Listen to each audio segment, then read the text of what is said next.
contato com a advogada, integrante da coordenação executiva da Associação Brasileira de Juristas pela Democracia, ABJD, Tânia Oliveira. Bom dia, Tânia. Bom dia a todos da Rádio Brasil Atual, um prazer estar aqui novamente. Prazer é nosso. Tânia, ontem nós tivemos a deflagração de uma etapa da Operação Sangria da Polícia Federal que investiga desvios na área da saúde, envolvendo inclusive a alta cúpula do governo do Amazonas. Foram cumpridos 25 mandados judiciais expedidos pelo STJ e os policiais inclusive estiveram na casa do governador Wilson Lima, que enfrentaria também o julgamento de uma denúncia aí no Superior Tribunal de Justiça. Como é que você viu a deflagração dessa operação nesse momento, Tânia?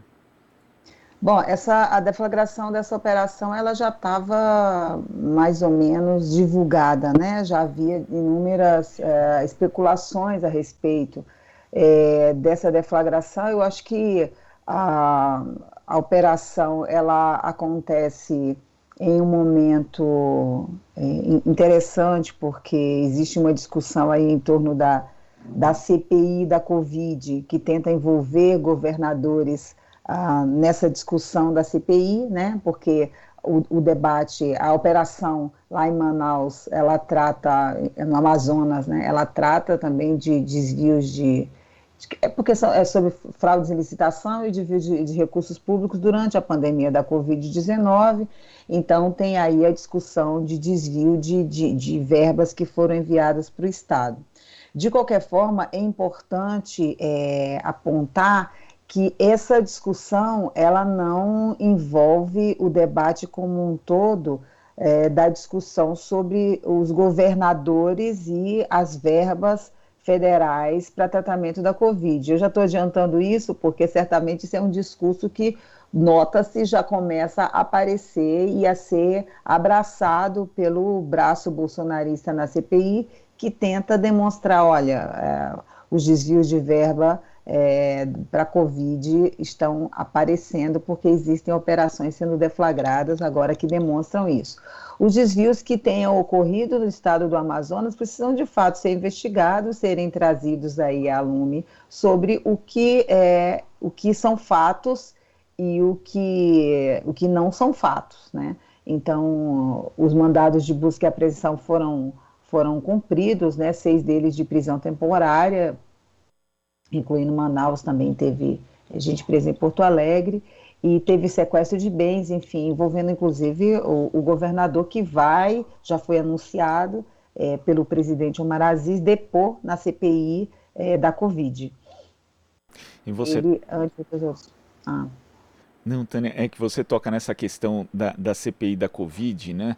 E é óbvio que toda a corrupção em qualquer canto tem que ser investigada, mas a gente já viu em outros momentos da história recente do país a instrumentalização de operações da Polícia Federal para fins políticos, né? E nesse caso específico, né, essa operação ela teve início ano passado e teve essa etapa que, digamos, foi mais ruidosa agora, e os parlamentares da CPI da Covid, como você diz, eles focam muito, os parlamentares governistas, eles focam muito nessa questão da corrupção de governos do Estado, da suposta corrupção de governos do Estado e de municípios que teriam desviado recursos da saúde, como querendo dizer, olha, o governo federal deu dinheiro e esse pessoal não soube usar ou desviou. Na verdade, é uma tentativa, né, aquela questão estratégia, dissonância cognitiva, para não se cobrar do governo federal as responsabilidades que ele tem na condução da pandemia. Então, isso pode ser oportunizado, de certa forma, por esses parlamentares bolsonaristas na CPI, Tânia?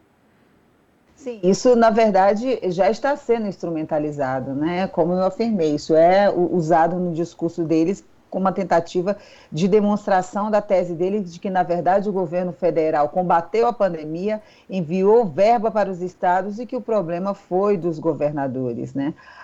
O que eu estou pontuando é assim, se está havendo uma instrumentalização da Polícia Federal para deflagrar essa operação nesse momento, isso realmente precisa ser melhor investigado e melhor averiguado, né? O governador Wilson Lima foi um governador que foi eleito com o apoio do presidente Jair Bolsonaro, né? Ele não é um governador ligado à esquerda, ele não é, portanto, não é interessante para os próprios bolsonaristas imagino eu colocá-lo como o exemplo maior do desvio de verbas por eles aventada, né? A gente sabe que, na verdade, o problema da aplicação, ou melhor, da não aplicação de verbas federais para o combate da pandemia foi um problema do governo federal. Todo mundo, hoje a CPI consegue deixar isso de forma mais clara em um processo, digamos, cronológico, como foi toda a atuação do governo federal. Hoje já se tem uma noção de que, na verdade, existia uma intencionalidade do governo federal na gestão da pandemia, não era apenas estupidez, ignorância e incompetência, existia uma intencionalidade de provocar, de deixar que o vírus circulasse, contaminasse as pessoas para provocar uma imunidade de rebanho ao natural, que seria uma grande parte da população contaminada, para gerar imunidade nas demais, no coletivo, a despeito dos milhões de mortos que seriam que teriam milhões de mortes que teriam ocorrido, não fosse a ação de governadores que foi, em boa parte, de contenção às ações do governo federal e que promoveram fechamento e restrições, né, e medidas que ainda, em alguma medida, fizeram uma contenção do vírus. E a narrativa dos parlamentares bolsonaristas na CPI, inclusive da própria base do bolsonarismo, é justamente de que os prefeitos e governadores com essas medidas restritivas, na verdade, prejudicaram o combate do governo à pandemia. Existe um processo de desresponsabilização nessa narrativa governista, como se a culpa de tudo fosse de estados e municípios, Tânia. É claro, a fala do presidente ontem foi isso. Desde o começo, tentamos proteger a população do vírus e a economia do país, quando se sabe que o governo fez, na verdade, campanha para as pessoas não ficarem em casa. O Brasil não pode parar, uma campanha que não é assumida por ninguém, né? O Fábio Van Garten foi na CPI e disse que não foi da Secretaria de Comunicação, nenhum deles assume a paternidade da campanha, uma campanha que foi oficialmente lançada pelo governo. O Brasil não pode parar. O presidente fez inúmeras manifestações, tanto em rede nacional, como nas suas redes sociais, pelo Twitter, falando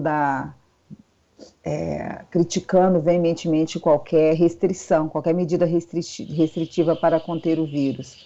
Então, isso foi uma política, se não for genocida, realmente não tem outro nome para nominar, né? Mas foi uma política que é diretamente responsável pelo número de contaminados e mortos que nós temos hoje no país. É inexorável. Então, esse discurso de desresponsabilização que tenta jogar para os governadores o não uso do dinheiro, da verba pública que supostamente foi enviada pelo governo federal, é a tentativa de se blindar da responsabilidade que, na verdade, é do governo federal. Agora, Tânia, um outro fato que também chama a atenção no governo de Jair Bolsonaro, pelo menos essa semana, foi a nomeação do general Eduardo Pazuello para um cargo na Secretaria de Assuntos Estratégicos do governo federal. Pazuello participou de um ato político com o presidente Jair Bolsonaro no Rio de Janeiro, inclusive a justificativa dele e do próprio presidente dizendo que ele não pode ser punido porque não era um ato político partidário, já que o presidente da República não tem partido, uma argumentação que, assim, assombra de tão estapafúrdia, mas essa foi a defesa dele e também a defesa pública feita pelo presidente, mas por enquanto não existe punição nenhuma para Pazuello e ele agora ganha esse cargo. Como é que você vê, do ponto de vista simbólico e do ponto de vista prático também, essa nomeação do general? Bom, do ponto de vista simbólico, é uma afronta mesmo, né, às instituições, e nesse caso é uma afronta à instituição do Exército Brasileiro, porque houve falas dos generais de estrelas acima da dele, né, inclusive do vice-presidente da República, general Mourão, dizendo que general Pazuello descumpriu efetivamente normativas militares, né, e que deveria ser responsabilizado e punido por elas. E, ao contrário disso, ao oposto disso, o presidente da República o nomeia para um cargo no governo, após ele ter saído do Ministério da Saúde da forma que saiu, né, sendo responsabilizado aí pela situação de caos em que ele deixou a saúde. Então, é uma afronta ao próprio Exército, que vai ter que responder sobre isso, né? Sobre qual é a verdadeira situação do general. Agora, do ponto de vista efetivo, existe uma preocupação sobre que papel é esse que ele vai desempenhar nesse cargo para o qual ele foi nomeado, né? Que estratégias serão essas? Existe uma preocupação muito grande sobre o que foi divulgado pela mídia, sobre a relação que ele vai estabelecer com as polícias, com as bases das polícias no Brasil. E a gente está num está num momento um momento muito tenso dessa atuação das polícias no Brasil. Você lembra que a gente precisa, antes de tudo, eu acho, falar um pouco quem são, ou quem são as polícias no Brasil, né? Porque os pesquisadores há muito tempo apontam com dados, né, os graves problemas das nossas polícias, né, que contribuem para torná-las mais violentas e das mais letais do mundo, né, que vão desde as condições de trabalho, que são ruins, salário baixo, e a estrutura que é completamente anacrônica. Nós temos no Brasil 2/3 de polícia que não formam uma polícia só. Temos a polícia que faz o enfrentamento nas ruas, que é a polícia militar, e a outra que investiga, que é a polícia civil. E a consequência prática disso é que, por exemplo, no crime mais grave que nós temos, que é o crime de homicídio, porque, enfim, tira a vida das pessoas, a solução da média nacional de homicídios no Brasil não chega a 10%. Um dos grandes fatores é a disputa que elas operam entre elas mesmas, né, entre a Polícia Civil e a Polícia Militar. E são duas polícias, a gente sempre associa a grande violência à Polícia Militar, porque é a que faz o enfrentamento cotidiano na rua. Mas a tragédia de Jacarezinho, né, o horror de Jacarezinho já mostrou que a Polícia Civil e outros fatos anteriores igualmente relevantes já mostraram que a Polícia Civil ela é tão violenta quanto a Polícia Militar, né? Então, não faz diferença. O fato é que nós temos uma formação completamente anacrônica das polícias no Brasil, que os ciclos diferenciados são parte da produção dessa violência que elas oferecem à população ao invés de proteção. Então, só para finalizar e pensar aqui sobre o papel de Pazuello e essa suposta ligação com as polícias, você lembra que um ano atrás a crise deflagrada pelos policiais amotinados no Ceará já deveria ter jogado luz sobre esse problema que é estrutural, né? A paralisação durou, já não me recordo direito, mas já durou mais de 13 dias, e eles atiraram contra um senador da República. Aquilo foi de uma gravidade tão grande que deveria já ter tido peraí, vamos repensar essa coisa toda, né? Porque os governadores verdadeiramente não têm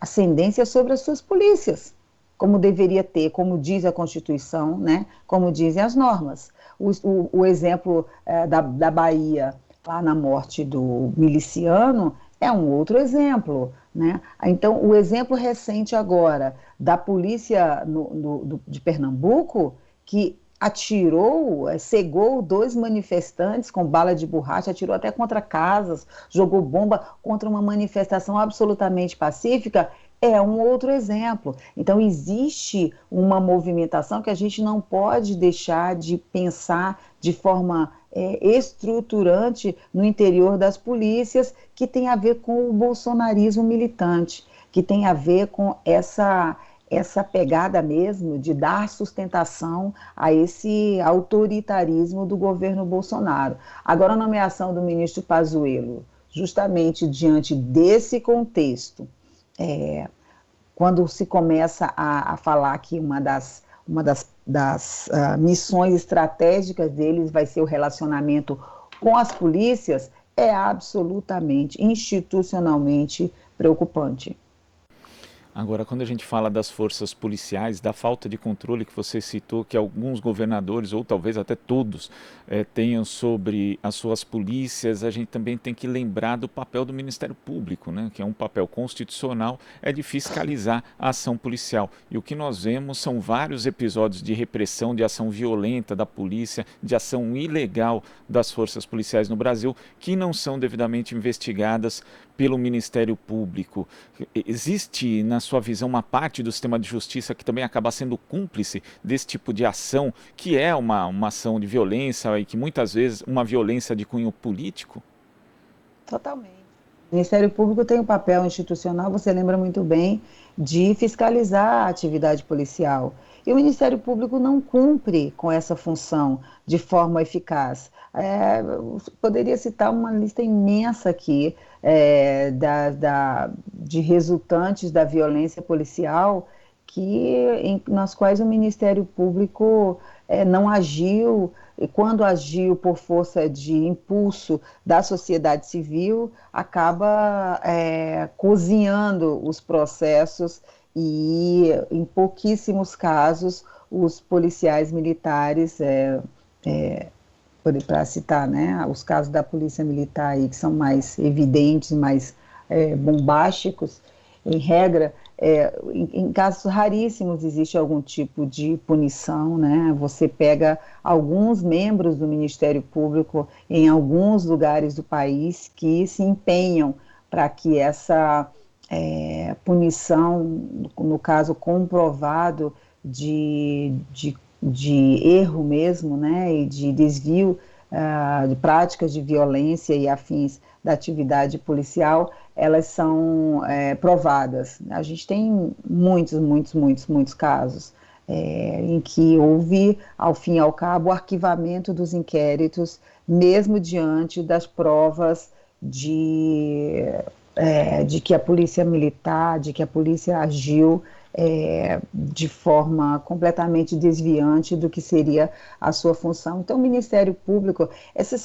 os sistemas de controle no Brasil, eles precisam todos passar por um processo de revisão, porque efetivamente, se você pega os nossos mecanismos de controle, em geral, não apenas com relação à atividade policial, eles não têm funcionado, eles acabam indo para uma seara de arrumação, né? Arrumação política, e eles não funcionam de fato. O Ministério Público não consegue fazer uma fiscalização eficaz da atividade policial, infelizmente. Assim como os órgãos de controle em geral, do Poder Judiciário, por exemplo, e do sistema de justiça em geral não funciona, CNMP, CNJ, nós temos realmente muitos problemas com os processos de controle das instituições no Brasil.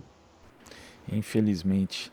Tânia, queria agradecer a sua participação aqui no Jornal Brasil Atual. Até a próxima. Obrigada, gente. Obrigada pelo convite mais uma vez. É sempre um prazer. Até a próxima. Prazer é nosso. Conversamos aqui com a advogada integrante da coordenação executiva da ABJD, Associação Brasileira de Juristas pela Democracia, Tânia Oliveira. Aqui você ouve as notícias que os outros não dão.